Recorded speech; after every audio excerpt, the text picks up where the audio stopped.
Il y a des outils qui sont possibles pour les élus afin de lutter contre les déserts médicaux.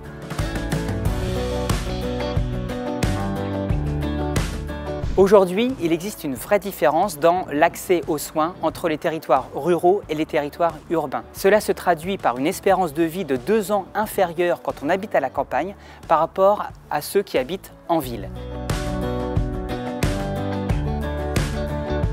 Un médecin viendra travailler sur un territoire, et en particulier un territoire rural, s'il le connaît. Il n'y a pas de médecin qui vient travailler sur un territoire qu'il ne connaît pas.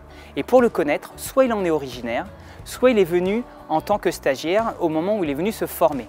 Donc ce qui veut dire qu'il faut des médecins maîtres de stage pour accueillir ces internes. La deuxième chose, les médecins aujourd'hui en milieu rural veulent travailler en groupe avec d'autres médecins et avec d'autres professionnels de santé.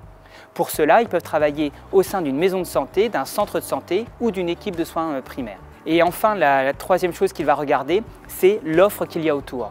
Est-ce que j'aurai une maison dans laquelle je pourrais vivre? Est-ce qu'il y aura une école pour mes enfants? Est-ce que j'aurai du travail pour mes conjoints?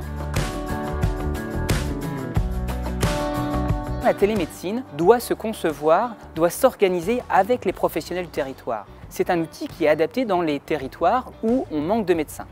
Dans la médecine, il y a plusieurs possibilités. Un patient doit voir un médecin, mais le médecin ne peut pas assurer la visite, auquel cas c'est un professionnel qui se rend au domicile du patient, qui se connecte et voit un médecin qui est soit sur le territoire, soit plus loin. Il y a également la téléexpertise, c'est-à-dire on a besoin de l'avis d'un cardiologue ou d'un dermatologue qui n'est pas sur le territoire rural. Le médecin généraliste sollicite ce médecin expert à distance pour mieux prendre en charge son patient.